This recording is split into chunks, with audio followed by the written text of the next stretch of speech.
Alors bienvenue dans cette vidéo de révision des différentes notions vues lors de la première période les premiers chapitres de spé physique-chimie, donc lors du trimestre 1 finalement, du premier semestre quasiment jusqu'aux vacances de Noël. Alors on va commencer d'abord par parler des acides et des bases et en profiter pour faire un parallèle avec les oxydants et les réducteurs. Alors je vous rappelle un acide et une base font partie d'un couple. Un couple acide qu'on note AH qui va donner une base A- et un ion H+. Donc ça, c'est ce qu'on appelle un couple. On a un acide et on a une base. Couple acide-base.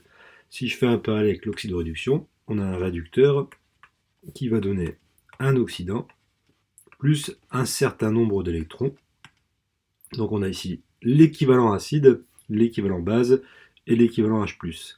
Attention, si je dis ici que je peux avoir plusieurs électrons qui sont libérés dans les oxydoréductions, je pourrais avoir aussi plusieurs ions H+ de libérés dans un couple acide-base. C'est pareil, mais souvent c'est un seul H+ par couple acide-base. Mais bon, c'est pas forcément une vérité. Deuxième chose sur laquelle il faut faire attention, parfois, donc ça s'appelle des demi-équations. Ici, on appelle ça des demi-équations. Et notamment pour les oxydoréducteurs, les demi-équations sont parfois un peu plus compliquées. Je pense par exemple à l'équation entre MnO4- et Mn2+. Là, il faut équilibrer. J'équilibre Mn c'est équilibré. J'équilibre O avec de l'eau, la molécule d'eau. J'en ai 4 ici, je mets 4H2O. Donc si j'ai 4H2O ici, de ce côté-là, j'ai 8H+, pour équilibrer de chaque côté les H, 4 fois 2, 8, 8H+. Et à la fin, seulement à la fin, je dois équilibrer les charges. Là, j'ai 1- et 8+, ça fait 7+. Là, j'en ai 2+. Donc, il me manque 5 charges moins pour avoir la même quantité de charge de chaque côté. 5 électrons. Si je fais ça, c'est pour vous montrer que, par exemple, pour un acide base, si je prends par exemple ACl égale Cl- plus H+, il est plus facile de reconnaître un acide et une base, que je vais souligner 2 fois, que ici un oxydant et un réducteur. C'est très simple, les oxydants sont du côté des électrons. Donc toute cette zone-là, c'est la zone des oxydants. Donc lui est l'oxydant, il contient d'ailleurs de l'oxygène. Cette zone-là, qui n'a pas d'électrons de son côté, ben c'est ici. Donc toute cette zone-là est la zone des réducteurs. Donc le réducteur ici est Mn2+, parce qu'on s'intéresse au couple MnO4- et Mn2+. Donc vous voyez, pour les oxydants réducteurs, c'est un peu plus compliqué, on le reverra pour les piles. Inspirez-vous de l'endroit où se trouvent les électrons pour trouver où se trouve l'oxydant. Et inspirez-vous de l'endroit où est le proton H+, pour trouver qui est la base. Voici. Alors, ces couples se notent pour les acides bases AH, A-, mais ils ne réagissent jamais seuls. Un couple ne peut pas réagir sur lui-même. Non, il n'y a pas de réaction entre un couple sur lui-même. Il faut 2 couples pour que ça réagisse, et c'est pareil du côté des oxydants et des réducteurs. Par exemple, si je prends le couple HCl, Cl-, eh bien, il va falloir lui associer un autre couple pour qu'il puisse y avoir une réaction. Souvent, on prend le couple de l'eau, qui est H3O+, H2O. Notons les deux demi-équations. HCl donne Cl- plus H+. Et là, c'est H3O+, donne H2O plus H+. Si je prends un code couleur, j'ai ici les bases, Cl-, la base ici l'acide, je vais mettre en rouge, excusez-moi, l'acide, ici l'acide, et les protons échangés. Il faut savoir que un acide se doit de réagir avec une base pour donner un acide et un acide.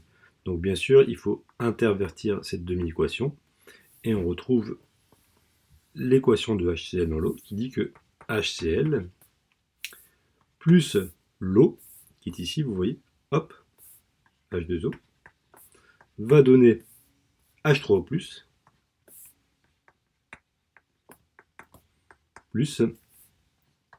Cl-.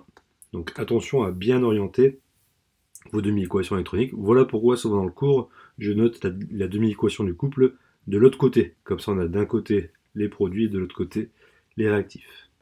Donc je répète, un acide doit réagir avec une base. Pour les oxydants et les réducteurs, c'est pareil. On doit avoir deux couples. Prenons par exemple le couple Cu, Cu2+, et par exemple le couple aluminium, aluminium 3+. Et bien là, je peux faire les deux demi-équations. Cu égale Cu2+, plus 2 électrons. Et là, j'ai Al qui donne Al3+, plus 3 électrons. À l'image des protons, les électrons ne peuvent pas se balader en solution. Donc ici, on voit bien qu'il va falloir simplifier. Pour ceci, j'ai 3 là, j'ai 2 là. Je fais ici x3 pour toute la ligne. Et x2 ici pour toute la ligne. Ce qui veut dire que j'aurai 6 électrons d'un côté, 6 électrons de l'autre. À l'image de ce qu'on a dit tout à l'heure, un réducteur, je vous rappelle que les métaux sont réducteurs et les ions positifs sont oxydants, se doit, ici j'ai réducteur, ici j'ai réducteur, se doit de réagir avec un oxydant. C'est une oxydoréduction. Donc Cu se doit de réagir avec un oxydant d'un autre couple. Donc le rouge va donc réagir avec le bleu, comme tout à l'heure. Ce qui va donc se passer, c'est que Cu peut réagir avec Al3+, pour donner, pour donner Al plus Cu2+. Mais attention, ici on a tout multiplié. Donc c'est 3Cu qui peut réagir avec 2Al pour donner 3Cu2+, et 2Al3+. Voilà, les 2 et 2 et 3. Voilà, donc je répète bien, un oxydant se doit de réagir avec un réducteur, tout comme un acide se doit de réagir avec une base, et la plupart du temps, la base utilisée en solution aqueuse est l'eau. Voilà. Alors ici, attention aux coefficients stoichiométriques qui peuvent nous indiquer des informations cruciales lors des dosages. Deuxième chose, rappelez-vous, le sens de l'équation ici peut être par là ou peut être par là. Et ça se détermine d'une façon qu'on verra tout à l'heure. Continuons. Reprenons un couple acide-base que j'ai noté AH A-. Ce couple acide-base de demi-équation AH égale A- plus H+, est en équilibre. Et si on le fait réagir avec de l'eau, on peut déterminer le Ka de la réaction, la constante d'acidité de l'acide en solution aqueuse. Reprenons ici ma chose qui est là. La constante d'acidité, ici, se calcule comme étant le produit des concentrations des produits à l'équilibre divisé par les concentrations des réactifs. Alors là, je l'ai fait pour une demi-équation. On peut aussi le faire pour une équation complète avec l'eau. D'accord? Ici, le Ka serait égal avec la concentration en Cl- à l'équilibre fois la concentration en H3O+ à l'équilibre divisé par HCl en concentration à l'équilibre fois la concentration de l'eau, qui est le solvant ici, donc on ne la met pas. Et pour ceux qui veulent aller plus loin, pour que ça soit homogène au niveau des unités, mol par litre, mol par litre, mol par litre, ici on rajoute un C0 qui vaut 1 mol par litre pour homogénéiser. Mais bon, si vous n'êtes pas à l'aise avec ça, vu que la valeur de 1, vous pouvez oublier. Ici également.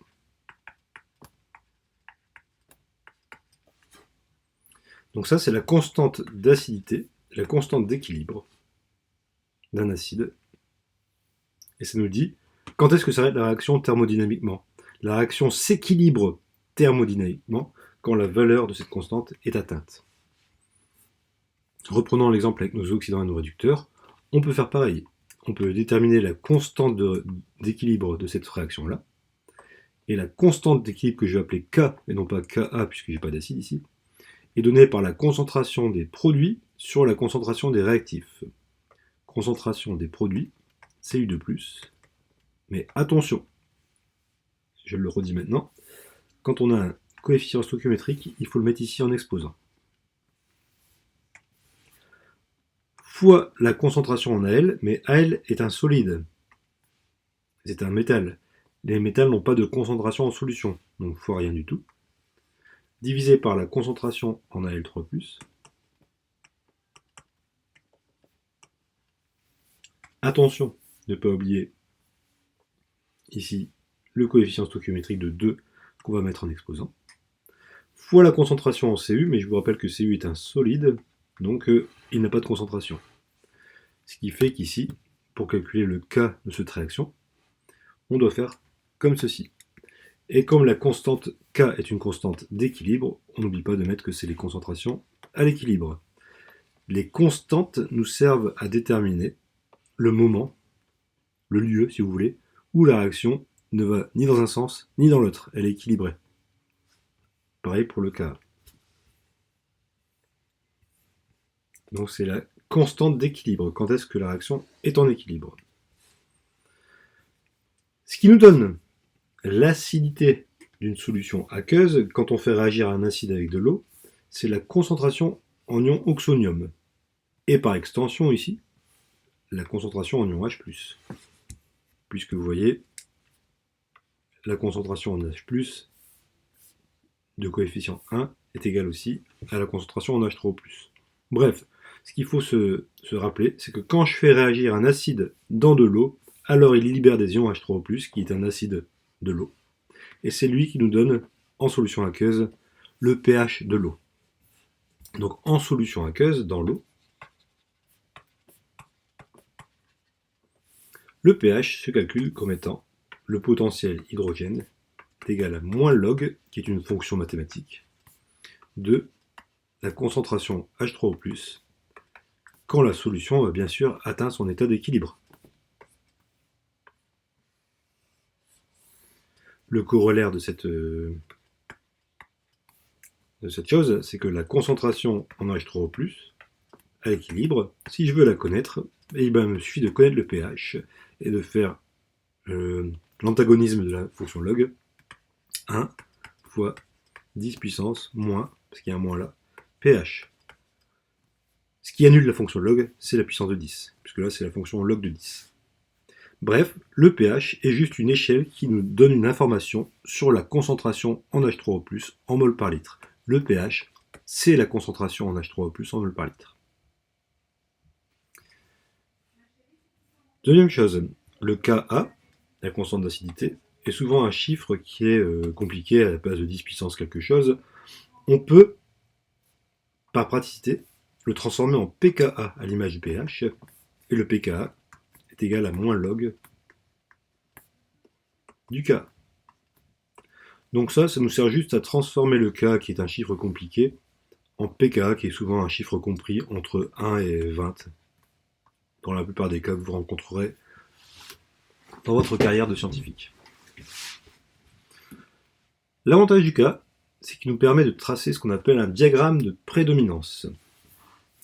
Admettons que j'ai un acide AH et une base A-, et que son pKa, ou son K, ce que vous préférez, son pKa est égal à, je sais pas moi, 5. Et bien, qu'est-ce que ça veut dire? Si je me mets dans une solution aqueuse, et que je mets le couple là-dedans, il va réagir avec l'eau, je peux créer ce qu'on appelle un diagramme de prédominance. Je me mets ici une échelle de pH, je mets ici la valeur du pKa, qui vaut 5, et ça veut dire que avant le pH qui est égal à 5, donc à pH 4, 3, 2, 1, il y a prédominance dans la solution, majoritairement, de l'espèce AH. C'est-à-dire que AH sera majoritaire en solution. Il n'y aura quasiment pas de A-.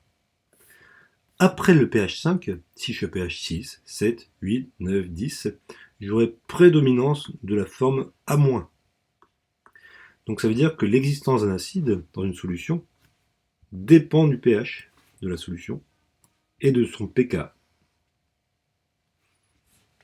Un petit mot sur les espèces ampholites.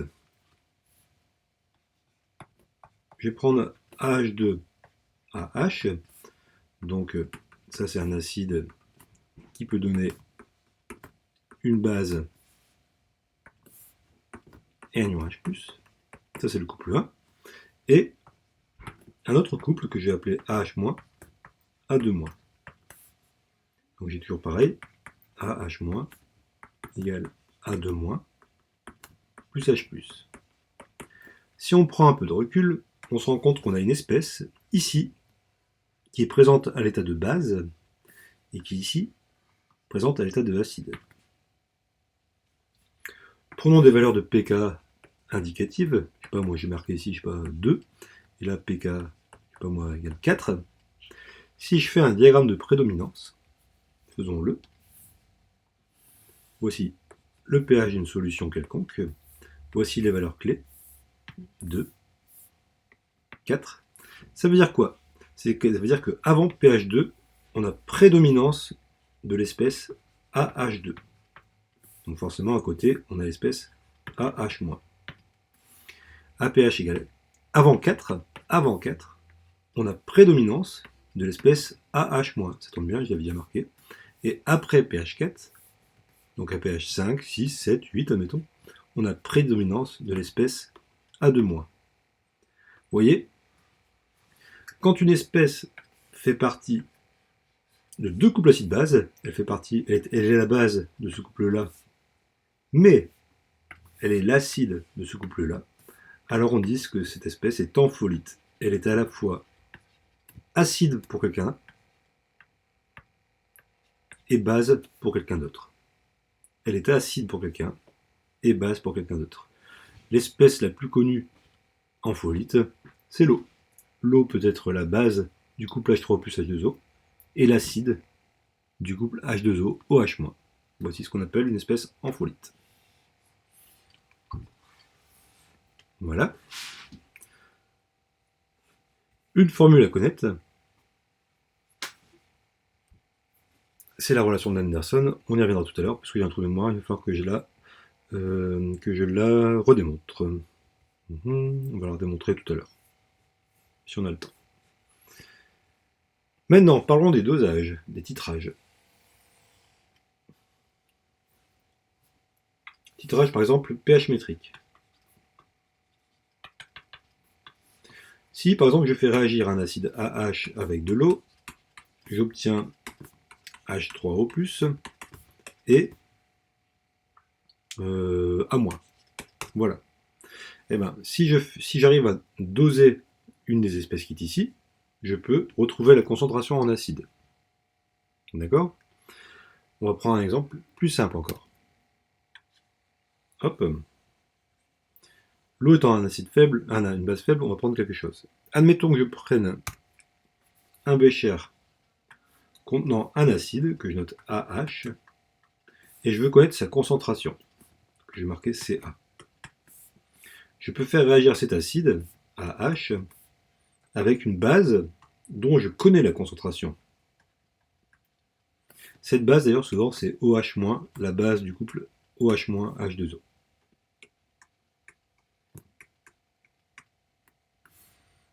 Et là, je vais obtenir quoi? Un transfert de H+, moi je vais obtenir A- plus H2O. Et bien, qu'est-ce qu'on voit ici? Si je prends ici la quantité d'acide, la quantité de base, je vois que si je connais la quantité de base, alors je peux revenir à la quantité d'acide et donc déterminer ma concentration en acide, connaissant le volume d'acide. Si je fais un tableau d'avancement, Na-X, Nb-X, X, X, 0, 0. Le principe d'un dosage, c'est d'atteindre via un virage coloré ou une rupture de pente ou via un indice les proportions stoichiométriques, c'est-à-dire qu'à l'état final d'équilibre, on n'a ni l'un ni l'autre. Ce qui veut dire que Na-X égale 0, Nb-X égale 0, donc la quantité d'acide est égale à la quantité de base, et sachant que la quantité de matière en solution est égale à la concentration d'acide fois le volume d'acide, on a cette formule qui arrive tout simplement. Et ça veut dire quoi? Ce que je cherche souvent, c'est la concentration en acide. Je connais le volume que j'ai mis dans le bécher. Je connais la concentration de la base que j'ai mis dans ma burette. Et le volume équivalent, je peux le connaître par différentes méthodes. Soit un changement de couleur, soit un point équivalent. Et pour ça, je vous conseille d'aller voir votre cours là-dessus. Je vous rappelle, quand on fait un dosage, on met un volume de base, on mesure le pH, on se retrouve avec une courbe qui ressemble à ça. Et souvent, si je fais la dérivée de cette courbe, j'obtiens ceci. Et ce petit point-là ici nous donne le volume équivalent. D'accord? Donc le volume équivalent se trouve soit par un changement de couleur, soit graphiquement, comme ceci. Ce volume équivalent, de ce fait, nous permet de calculer la concentration en acide. Un panneau de danger, je vais mettre en vert. Na n'est pas toujours égal à Nb. Je répète, Na n'est pas toujours égal à Nb. Prenons ici par exemple une réaction qui se fait où j'ai un 2 ici dans mon équation qui vous est donnée. Alors ici je vais mettre un 2. Et du coup je ne vais pas trouver Na égale Nb. Na moins x égale 0, Nb moins 2x égale 0. Ça veut dire que Na égale Nb sur 2. Et donc mon équation ici peut être divisée par 2. Donc je vous encourage vraiment à regarder ici s'il y a un 2 et de dresser le tableau d'avancement avec 2x, de résoudre les deux équations et de vous rendre compte que quand on a quelque chose qui dit A plus par exemple 2B égale quelque chose, alors la quantité de matière en A est égale à la quantité de matière en B divisé par 2 lors d'un dosage. Ça je le sais grâce à un tableau d'avancement, j'insiste bien là-dessus. On peut aussi faire des dosages en oxyde de réduction. Où se trouve l'oxyde de réduction? Ici. Par exemple, si je prends mon équation là, hop,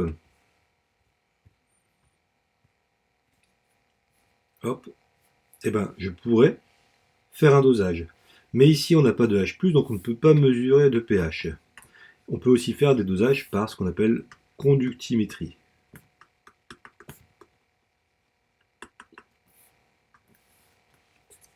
La conductimétrie, on a une solution de concentration inconnue, mais on connaît le volume. Pareil, on met une burette dans laquelle on met un produit qui va réagir et dont on connaît la concentration. Et on peut y verser un volume équivalent. Pour suivre ce dosage, on peut mettre là-dedans une sonde conductimétrique qui va nous indiquer la valeur de la conductimétrie. La conductimétrie, je vous encourage à aller voir le cours associé, parce que là, ici, c'est un résumé, c'est l'aptitude d'une solution à conduire le courant. Et sa formule est donnée par la loi de Colroche, qui dit que l'aptitude d'une solution à conduire le courant est égale à la somme de l'aptitude des ions, donc de tous les ions, je vais appeler ça I, fois la concentration des ions. Par exemple, si j'ai 3 ions en solution, la conductimétrie est donnée par la conductivité molaire de l'ion 1 fois sa concentration, plus la conductivité de l'ion 2 fois sa concentration, plus la conductivité de l'ion 3 fois sa concentration. Dans les faits, ce qu'on observe souvent, c'est que ici, pareil, on met un volume équivalent, on mesure, cette fois-ci non pas le pH, mais la conductivité de la solution, et on va observer des ruptures de pente, par exemple comme ceci, ou alors comme ceci, ou alors, je sais pas moi, comme ceci, ouais, peu importe, et c'est la rupture de pente qui va nous donner le volume équivalent. De la même façon, j'attire votre attention sur le fait que, prenons par exemple, je sais pas moi, 3A+, je prends un truc bidon, plus 2B, égale des produits. Si je fais ici un tableau d'avancement, j'ai Na moins 3x, Nb moins 2x, là on s'en fout des produits. Lors d'un dosage, on arrive aux proportions stoichiométriques, c'est-à-dire que quand on arrive au volume équivalent ici ou ici, on arrive aux proportions stoichiométriques, donc c'est égal à 0. Et on se remarque que, en résolvant l'équation, on n'a pas NA égale NB ici. On a NA sur 3 égale NB sur 2, soit la concentration en A sur 3 fois le volume de A est égal à la concentration en B fois le volume équivalent sur 2. Si je fais ça rapidement, c'est pour vous montrer que là aussi, parfois, il peut y avoir des coefficients stoichiométriques si on n'est pas gentil. On commence à avoir à faire le tour des dosages. Donc par conductimétrie, on peut aussi faire des dosages par absorbance et par pH-métrie. Un dernier mot sur les piles et l'électrolyseur. Une pile, c'est souvent en solution aqueuse, mais pas que. Il existe des piles solides, il existe des piles dans des gels, etc., etc. Pour créer une pile, on prend un premier compartiment qui peut contenir un gel ou ce que vous voulez. Moi, souvent, je prends un liquide, mais c'est pas que forcément un liquide, dans lequel on met une électrode. On prend un deuxième compartiment dans lequel on met une autre électrode. L'électrode en question peut faire partie d'un couple d'oxydoréduction et donc réagir dans la pile. Ou l'électrode peut être inerte. Et dans ce cas-là, l'oxydoréduction se passera que au sein du compartiment. Donc j'insiste bien, il peut y avoir une électrode qui réagit avec un ion qui est présent dans la solution, mais il peut y avoir aussi des électrodes inertes, et là c'est tous les ions qui sont dans la solution qui vont réagir de façon oxydoréductive. Pour qu'une pile fonctionne, il faut mettre un pont salin, un papier imbibé de sel, ou alors quelque chose qui s'y apparente, ce qu'on appelle un électrolyte. Le courant est assuré dans la pile par conduction ionique, ce sont les ions qui se déplacent. Sur ma pile, je peux mettre par exemple, une résistance, et une pile peut débiter du courant. Une pile peut débiter du courant. Donc les porteurs de charge à l'extérieur de la pile sont les électrons. Comment savoir qu'est-ce qui se passe au sein d'une pile, qu'elle soit aqueuse, en gel ou solide? On regarde ici le déplacement des électrons. Alors admettons les électrons, ils s'en vont par là. Donc les porteurs de charge, ils s'en vont comme ça. Qu'est-ce qui se passe ici? On a un départ d'électrons. Et ici, on a une arrivée d'électrons. Et bien, si on a une arrivée d'électrons, les électrons vont se retrouver en très grand nombre ici. Donc, on va avoir un oxydant qui va pouvoir capter ces électrons-là pour donner un réducteur. L'endroit où arrivent les électrons, c'est donc l'endroit où il y a beaucoup d'électrons, qui sont donc réactifs, et peuvent donner des réducteurs. Un oxydant qui se transforme en réducteur, c'est ce qu'on appelle une réduction. Et donc on a la cathode. Ce qui se passe dans la solution, c'est un oxydant qui se transforme en réducteur. Et donc on a un indice de ce qui peut se passer ici en regardant les données de l'énoncé.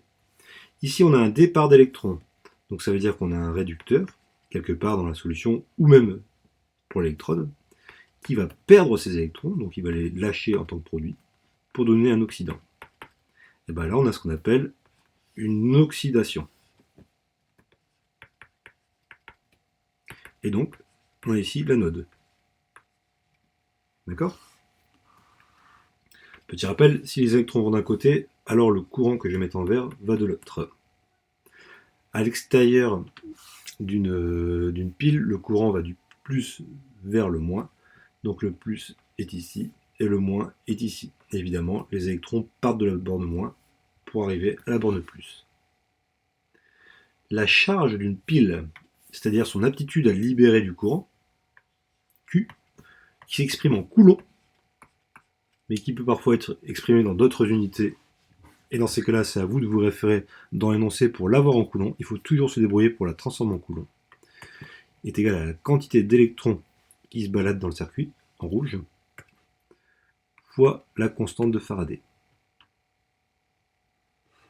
Et la charge d'une pile est également donnée ici par l'intensité qui se balade dans la pile fois le temps de fonctionnement de la pile. Donc, en égalisant ces deux choses, on peut, connaissant I et T, trouver la quantité d'électrons. Petit moyen mnémotechnique, la quantité d'électrons n'est pas mesurable. Prenons ici cette équation ici. Voilà, je vais par exemple mettre des chiffres. Admettons, je mets ça. Et bien, si je veux calculer par exemple la quantité de matière de réducteur, il y a un moyen mnémotechnique à l'image de ce qu'on avait fait pour les acides bases, c'est que la quantité de réducteur divisé par 1, parce que j'ai ici 1, est égale à la quantité d'électrons divisé par 2. Et donc ici, je peux exprimer la charge de ma pile comme étant 2 fois la quantité de réducteur fois la constante de Faraday, et comme étant aussi égale à I fois T. Qu'est-ce que je fais? Eh bien, je vous invite à faire attention ici aux 2, parce que les quantités de matière d'électrons ne sont pas mesurables. Il faut qu'on utilise absolument les quantités de matière d'oxydant ou de réducteur, et donc dans ces cas-là, faire attention aux chiffres qui sont là, aux coefficients stoichiométriques. Quand il y a un 2 ici, vous voyez, ça se retrouve dans cette formule-là, que vous pouvez retrouver en faisant un tableau d'avancement, tout simplement, et en posant les coefficients stoichiométriques. A l'inverse, un électrolyseur, qu'est-ce que c'est? Je mets 2 électrodes, et cette fois-ci, j'ai un générateur. Et ce générateur, c'est lui qui va envoyer le courant. Une pile débite du courant, un générateur envoie du courant. Prenons l'exemple qui est ici. Alors ici, je vais mettre aux 1, RED 1, RED 2, aux 2. Admettons tout à l'heure, les électrons s'en allaient ici. Ils s'en allaient par là, les électrons. Et bien là, si je transforme ça en électrolyseur et que cette fois-ci, j'envoie des électrons, il va y avoir beaucoup d'électrons. Ils vont donc se trouver dans la zone des réactifs. Et donc, on va avoir l'oxydant qui va se transformer en réducteur oxydant 2, réducteur 2 dans cette zone-là. Et du coup, ça veut dire que les électrons ils vont partir par là. Donc là, les électrons vont se retrouver du côté produit. Ça veut dire qu'on a un réducteur 1 qui va donner un oxydant 1 plus n électrons qui s'en vont. Pourquoi je fais ça? Regardons bien de plus près. Ici, on a l'oxydant qui donnait un réducteur 2 qui donnait un oxydant 2.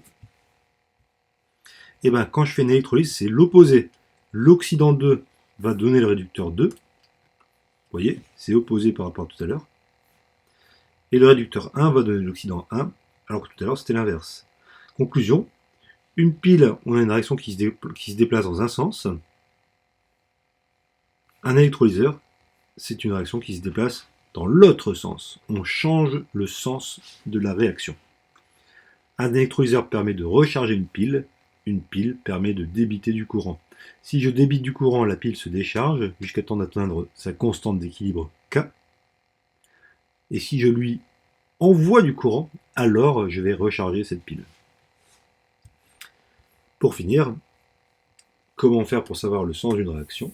Si je vous donne la constante K d'une réaction, qui est égale au produit en concentration par leur coefficient stoichiométrique, bien sûr, divisé par les réactifs, par les coefficients stoichiométriques à l'équilibre, on peut calculer ce qu'on appelle un QR. Le QR a la même formule que K, sauf qu'on utilise les concentrations initiales avant que la réaction se fasse. Et ensuite, ce qu'on peut faire, c'est qu'on peut faire une flèche. On met ici la valeur de K. Donc K se calcule grâce aux concentrations à l'équilibre. Je répète, les concentrations à l'équilibre. Q se calcule grâce aux concentrations initiales en réactif et en produit. Si Q se trouve ici en termes de valeur, par exemple si ici j'ai 5 et là, je sais pas moi, 1, la réaction ira dans ce sens-là. Si Q se trouve ici, je sais pas moi, si Q vaut 1000, on voit bien que c'est supérieur à 5, alors la réaction ira dans ce sens-là. Les réactions vont toujours dans le sens où elles atteindront la valeur de K. Q est la valeur au départ, K est la valeur à la fin, à l'équilibre. La réaction chimique s'effectue dans le sens où on atteint la valeur de K. Voilà un peu en 35 minutes ce que je pouvais dire sur 6 mois de cours, finalement, en chimie. Il me semble que tout a été dit. N'oubliez pas les équations de base, enfin les formules de base. Pour un solide, la quantité de matière, c'est égal à la masse du solide sur la masse molaire. Pour un ion ou en solution, la quantité de matière est égale à la concentration de l'ion fois le volume. Attention, la concentration de l'ion dépend de sa stoichiométrie.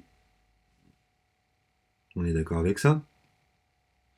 À voir avec ce qu'on appelle les concentrations effectives dans votre cours ou sur Google, concentration effective. Je ne vais pas en parler sinon ça va vous embrouiller, mais vous allez voir. Hein. Voilà, pour un solide, pour un liquide, pour un gaz. Parce qu'il existe des piles gazeuses. Hein. La quantité de matière est égale au volume du gaz divisé par le volume d'une mole de ce gaz qui s'appelle le volume molaire, et ça c'est donné. Ça c'est donné aussi en énoncé. Et ça, produit en propre pour l'avoir. Voilà les formules à savoir. Hein. Sachant que K et Q. Attention à ne pas confondre le quotient de réaction qu'on note d'ailleurs QR, mes excuses pour l'erreur. Le quotient de réaction et la charge de la pile, la capacité de la pile, hein, qui elle s'exprime en coulomb, en ampère-heure, en watts, en kilo-ampère-heure, ce que vous voulez, mais qui s'exprime surtout en coulomb. Ne confondez pas les deux grandeurs. Et voilà rapidement, donc cette vidéo est un peu fouillie, mais elle vient en complément de toutes les autres vidéos que j'ai pu vous faire et qu'il faut regarder attentivement pour pouvoir comprendre l'intégralité du cours. Merci.